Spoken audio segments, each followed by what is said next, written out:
बचपन से ही सपना था एक टीचर बनने का और वो मैं आज हूँ। अलग अलग चीज़ें सीखने का शौक था और सिर्फ सीखने का ही नहीं, सिखाने का भी। बस फिर क्या था, आसपास के बच्चों को इकट्ठा कर लेती, उन्हें पढ़ाती, किताबें मुहैया कराती, खेल सिखाती, डांस सिखाती और इसमें मुझे खूब मजा आता था। जब बड़ी हो गई तो घड़ी आई करियर चुनने की।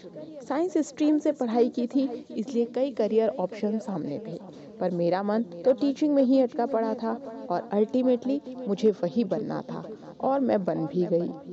टीचर बनने के बाद अब तो मेरी जिंदगी को एक नया ही रूप मिल गया है। बच्चों का साथ मुझे रोमांचित करता है, उनकी बातें मुझे नई ऊर्जा देती हैं। विद्यालय जाकर मैं बच्चों में इतना खो जाती हूँ कि किसी और परेशानी का तो ध्यान ही नहीं रहता। सारे शौक पूरे करने का मौका मिलता है इस प्रोफेशन में। मुझे डांस का शौक है, ड्रामा का शौक है, गेम्स का शौक है और कई और एक्टिविटीज़ का भी शौक है। और मुझे असीमित खुशी मिलती है जब ये सब मैं बच्चों को सिखाती हूँ। बच्चों की एनर्जी देखकर मैं खुद एनर्जी से भर जाती हूँ। उनकी खुशी देखकर मैं खुद खुश हो जाती हूँ। उनकी मासूमियत देखकर मैं इतनी भाव विभोर हो जाती हूँ कि हर पल उन्हें कुछ नया सिखाने के मकसद से जीती हूँ। उन्हें जीवन में सफल बनाने के जज्बे से जीती हूँ। मुझ में जो भी कुछ ज्ञान भरा है, मैं सब उन्हें देना चाहती हूँ, क्योंकि मैं उन्हें भारत का एक जिम्मेदार नागरिक बनाना चाहती हूँ। मुझे समझ नहीं आता, जब प्रोफेशन चूज करने की बारी आती है तो लोग टीचर के प्रोफेशन को सबसे लास्ट में क्यों रखते हैं। क्यों कहते हैं कुछ नहीं तो टीचर तो बन ही जाएंगे।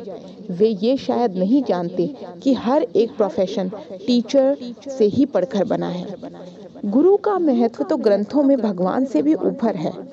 गुरु का महत्व सिर्फ पढ़ाने तक ही सीमित नहीं है, वे तो आपको जीवन का मूल्य सिखाते हैं।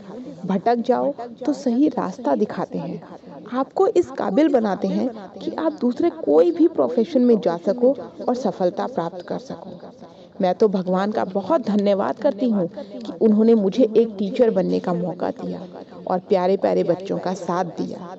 बच्चों के साथ हर पल कुछ नया सीखते हैं और सिखाते भी हैं, और इसी उद्देश्य को पूरा करते हुए हम अपने देश की उन्नति में एक अहम भूमिका निभाते हैं। और मैं बहुत गर्व से कहती हूँ कि मैं एक टीचर हूँ। दोस्तों, अंत में मैं यही कहूंगी कि सिर्फ पैसों के पीछे मत भागो, अपने मन की भी सुनो। असल में आप जीवन में करना क्या चाहते हैं, आपका उद्देश्य क्या है, आप किस तरह समाज उत्थान में अपनी भागीदारी निभा सकते हैं या समाज को कुछ अच्छा दे सकते हैं और अपने आप को खुश और संतुष्ट रख सकते हैं। अगर मेरे विचारों से आप ज़रा भी सहमत हैं तो कमेंट बॉक्स में ज़रूर लिखकर बताइएगा। Specially I request all the teachers. Video पसंद आई हो तो लाइक, शेयर और सब्सक्राइब कर दीजिएगा। धन्यवाद। Thanks for watching. जय हिंद, जय भारत।